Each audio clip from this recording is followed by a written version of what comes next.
Hello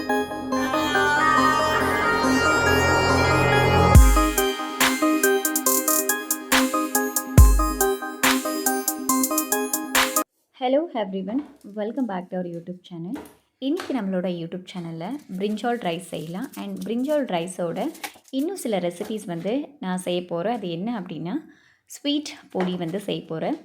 இந்த கோகோனட்டை use பண்ணி and black sesame seeds use பண்ணி நான் ஸ்வீட் பொடி இன்றைக்கி செய்கிறேன். ஏன் இந்த ஸ்வீட் பொடி இப்போ நான் சடனாக செய்கிறேன் அப்படின்னா, என்னோடய ஃப்ரெண்ட் வந்து கேட்டிருந்தாங்க. ஆல்ரெடி நம்மளோட யூடியூப் சேனலில் நான் அப்லோட் பண்ணியிருக்கேன். பட் டீட்டெயில்டாக நான் அப்லோட் பண்ணல, வ்ளாகில் ரேண்டமாக போட்டிருக்கேன். நான் இன்றைக்கி வந்து டீட்டெயில்டாக எக்ஸ்பிளைன் பண்ண போகிறேன். ஃபர்ஸ்ட் வந்து நம்ம பிரிஞ்சால் ரைஸ் செய்யலாம். அதுக்கு தேவையான டேமரின் சோக் பண்ணிக்கலாம். மினிமம் ஒரு ½ அன் ஹவர் வந்து நான் இந்த டேமரினை வந்து சோக் பண்ணுறேன்.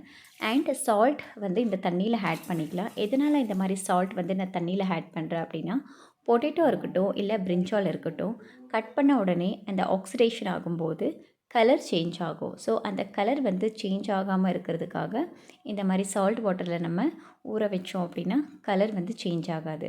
ஸோ அதனால் எல்லா பிரிஞ்சாலையும் நான் கட் பண்ணி இந்த சால்ட் வாட்டரில் வந்து சோக் பண்ணுறேன்.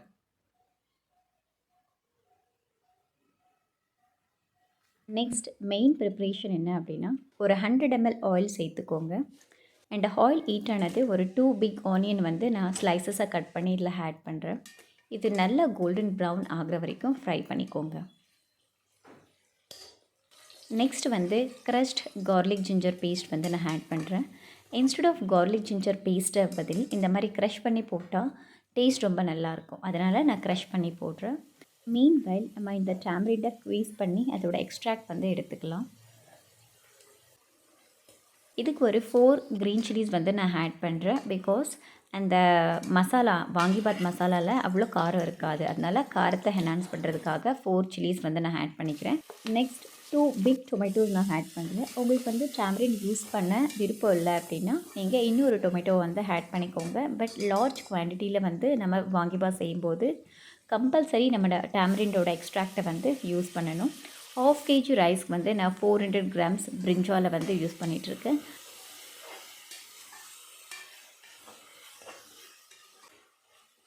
கொஞ்சமாக டர்மரிக் பவுடர் வந்து இப்போ ஆட் பண்ணிக்கலாம்.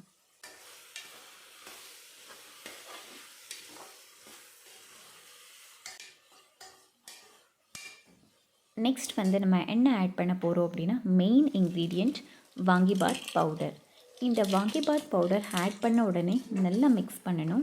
பிகாஸ் இந்த மாதிரி மிக்ஸ் பண்ணல அப்படின்னா அந்த வெசலுக்கு வந்து இந்த பவுடர் ரொம்ப ஸ்டிக் ஆகிடும். அதை அவாய்ட் பண்ணுறதுக்காக நம்ம கண்டினியூஸாக மிக்ஸ் பண்ணிகிட்டே இருக்கணும்.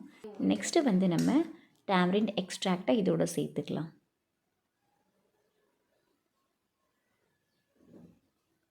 டேமரிண்ட் எக்ஸ்ட்ராக்ட் சேர்த்த உடனே கொஞ்சம் நேரம் வந்து பாயில் பண்ண விடணும். அப்போ தான் அதோடய ஃப்ளேவர் வந்து போகும். கொஞ்சமாக சால்ட்டு சேர்த்துக்கோங்க.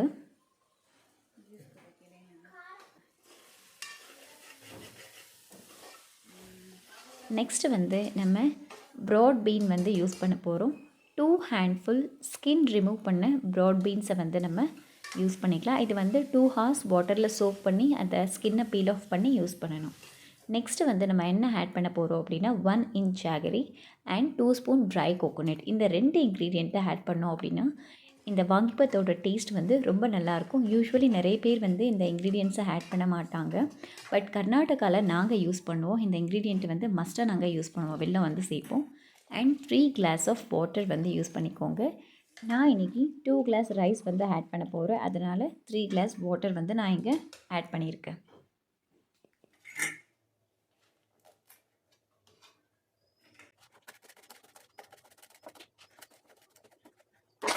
ஒன்ஸ் இந்த வாட்டர் பாயில் ஆனதும் நம்ம டேஸ்ட் வந்து பார்த்துக்கலாம். உப்பு காரம் கம்மியாக இருந்தால் சேர்த்துக்கோங்க. காரம் கொஞ்சம் கம்மியாக இருக்கிறதுனால ½ spoon chilli powder and 2 glass rice வந்து நான் ஆட் பண்ணியிருக்கேன்.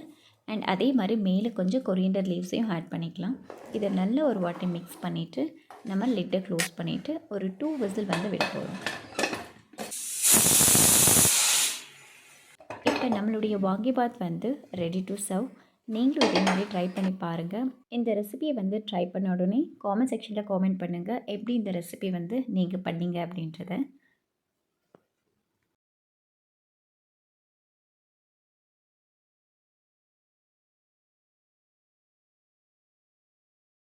நம்ம நெக்ஸ்ட்டு செய்ய போகிற ரெசிபி என்ன அப்படின்னா ஸ்வீட் போலி. ஸ்வீட் போலிக்கு வந்து 3 கோகோனட் யூஸ் பண்ணிகிட்ருக்கேன். ஆல்ரெடி வந்து நம்ம ஜனவரி 1 அன்றைக்கி வந்து கோயிலுக்கு போயிருந்தோம் இல்லையா, அது எல்லாமே இருந்தது. ஸோ வேஸ்ட் ஆகுன்றதுனால அந்த கோகோனட்டை யூஸ் பண்ணி நான் ஸ்வீட் போலி செய்ய போகிறேன். ஃபஸ்ட்டு வந்து 1 கப் அளவுக்கு வந்து நான் பிளாக் செசமி வந்து போடுறேன். இந்த பிளாக் செசமியை வந்து நல்லா ஃப்ரை பண்ணிக்கோங்க. மீடியம் ஃப்ளேமில் ஃப்ரை பண்ணணும். எந்த அளவுக்கு வந்து ஃப்ரை பண்ணணும் அப்படின்னா, அந்த பிளாக் செசமி வந்து ஸ்ப்ளட்டர் ஆகணும். அது வரைக்கும் வந்து ஃப்ரை பண்ணிக்கலாம். ஸோ இப்போ நல்லா வந்து ஸ்ப்ளட்டர் ஆகிருக்கு. ஸோ இந்த ஸ்டேஜில் வந்து நம்ம கேஸை ஆஃப் பண்ணிவிட்டு கீழே இறக்கிக்கலாம். இப்போ மிக்சர் ஜாரில் 1 கப் பெங்கால் கிராம் வந்து நான் ஆட் பண்ண போகிறேன். தமிழில் இதை பொட்டுக்கடலை அப்படின்னு வந்து சொல்லுவாங்க. அண்ட் ஃப்ரை பண்ணி ஆற வச்ச ரோஸ்டட் பிளாக் செசமியை வந்து நம்ம ஆட் பண்ணிக்கலாம். இதோட ஒரு 8 கார்டமம் வந்து நான் ஆட் பண்ணுறேன். இந்த எல்லா இன்க்ரீடியண்ட்டையும் வித்தவுட் வாட்டர் பிளெண்ட் பண்ணி பவுடர் பண்ணிக்கோங்க.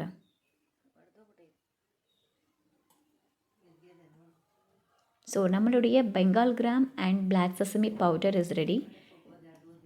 ஸோ இதை நம்ம இப்போ ஒரு பவுலுக்கு வந்து ட்ரான்ஸ்ஃபர் பண்ணிக்கலாம்.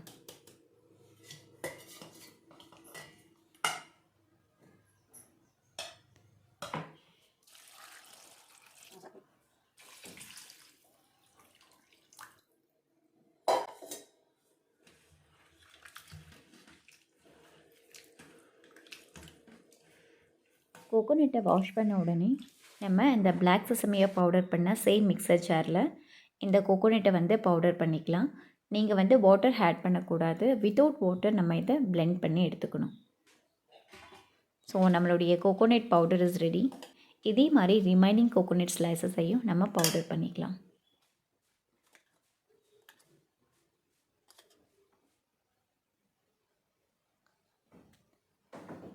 இப்போ நம்ம ஒரு ஆக்சுவல் ப்ரொசீஜர் வந்து செய்ய போகிறோம். அது என்ன அப்படின்னா வெல்லப்பாகு. ஒரு ஸ்மால் டீ கிளாஸ் அளவுக்கு வந்து வாட்டர் சேர்த்துக்கோங்க. இதில் வந்து ஒரு 2 கப்ஸ் ஆஃப் ஜாகரி வந்து நான் ஆட் பண்ண போகிறேன். It is about 400 grams. இது ஜாகரி வந்து நல்லா மெல்ட் ஆகணும். அது வரைக்கும் நல்லா இந்த மாதிரி மிக்ஸ் பண்ணிக்கோங்க.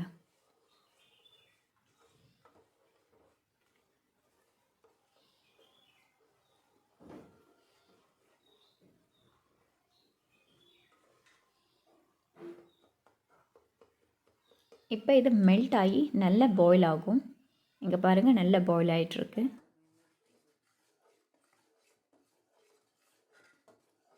இந்த மாதிரி பாயில் ஆகிட்டுருக்க டைமில் நீங்கள் கொஞ்சமாக இந்த வெல்லப்பாகை எடுத்து ப்ரெஸ் பண்ணி பாருங்கள் 2 ஃபிங்கரால். இது வந்து ஸ்டிக் ஆகணும். இல்லை அப்படின்னா நல்ல பாகு வரல அப்படின்னு வந்து மீனிங். ஸோ ஒரு கம்பி பதம் அளவுக்கு வந்து பாகு வந்தாலே போதும். நான் 2 டைம்ஸ் வந்து செக் பண்ணி பார்த்தேன். செகண்ட் டைம் வந்து பாகு வந்திருந்தது, கொஞ்சம் ஸ்டிக்கியாக இருந்தது. பாகு வந்ததுக்கப்புறம் நம்ம கோகோனட் பவுடரை வந்து சேர்த்து நல்லா மிக்ஸ் பண்ணிக்கோங்க. அந்த கோகோனட் பவுடர் வந்து இந்த ஜாகரி வாட்டரோட நல்லா மிக்ஸ் ஆகணும். அந்த அளவுக்கு வந்து நம்ம மிக்ஸ் பண்ணிக்கலாம்.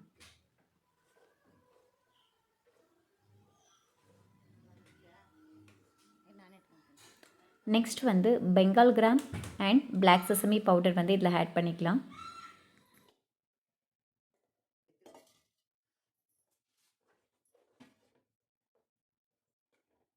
ஆட் பண்ண எல்லா இன்க்ரீடியண்ட்டையும் ஜாகரியோட நல்லா மிக்ஸ் பண்ணிக்கோங்க.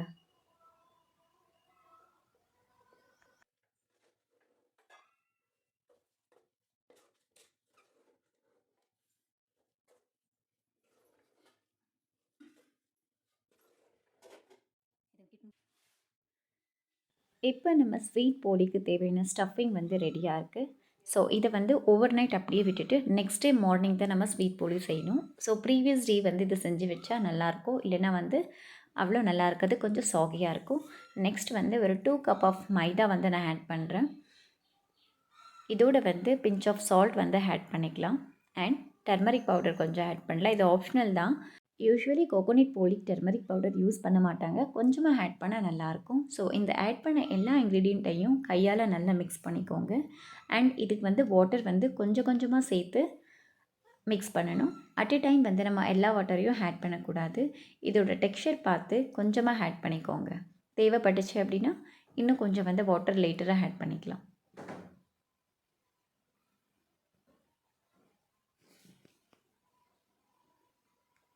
போலியோட டெக்ஸ்சர் வந்து எந்த மாதிரி இருக்கணும் அப்படின்னா, சப்பாத்தி மாவை விட ரொம்ப சாஃப்டாக இருக்கணும். இந்த மாதிரி வந்து ரொம்ப சாஃப்டாக இருந்தால் தான் நல்லாயிருக்கும். அண்ட் இதோட வந்து இன்னுமே சாஃப்ட் ஆக்குறதுக்காக நான் கொஞ்சம் ஆயில் ஆட் பண்ண போகிறேன். ஆயில் வந்து கொஞ்சம் தாராளமாக ஆட் பண்ணிக்கோங்க. நம்ம பரோட்டாக்கு வந்து எப்படி ஆயில் ஆட் பண்ணுறோமோ அதே மாதிரி இந்த ஸ்வீட் போலிக்கும் நம்ம ஆயில் ஆட் பண்ணணும்.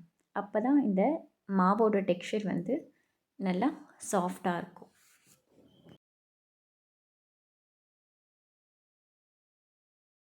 மாவையும் நான் நைட்டே மிக்ஸ் பண்ணி வச்சுட்டேன். பிகாஸ் மார்னிங் வந்து பார்க்கும்போது இன்னுமே வந்து சாஃப்டாக இருக்கும். அதனால் இது நைட் மிக்ஸ் பண்ணி வச்சுக்கோங்க. இங்கே பாருங்கள், மார்னிங் வந்து தொட்டு பார்த்தா அது கைக்கு வந்து ஒட்டவே இல்லை.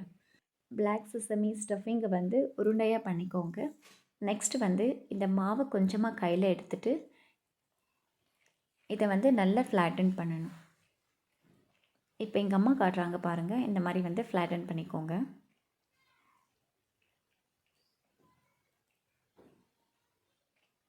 இது வந்து மீடியம் சைஸில் வந்து நம்ம ஃப்ளாட்டன் பண்ணதுக்கப்புறம் நெக்ஸ்ட் இதோட வந்து இந்த ஸ்டஃபிங்கை உள்ளே வைக்கணும்.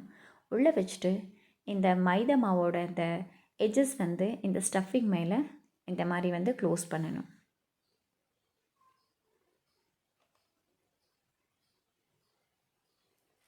லைட்டாக எண்ணெய் கையால் தொட்டு இதை ஜென்டலாக ப்ரெஸ் பண்ணலாம்.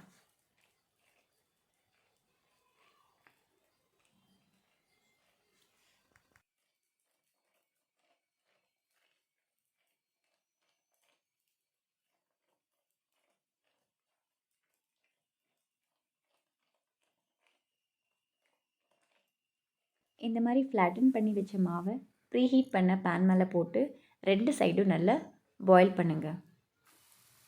ஸோ இந்த மாதிரி ரோஸ்ட் பண்ணி எடுத்ததுக்கப்புறம் நம்மளுடைய ஸ்வீட் போலி வந்து ரெடியாக இருக்கும். இதை வந்து சூடாக சாப்பிட்டாலும் நல்லாயிருக்கும், ஆறுனதுக்கப்புறம் சாப்பிட்டாலும் நல்லாயிருக்கும். இந்த ரெசிபியை வந்து நீங்களும் ட்ரை பண்ணி பாருங்கள். நம்ம நெக்ஸ்ட் வீடியோவில் மீட் பண்ணலாம். Until that, stay tuned, take care, bye bye, have a great day. Thank you.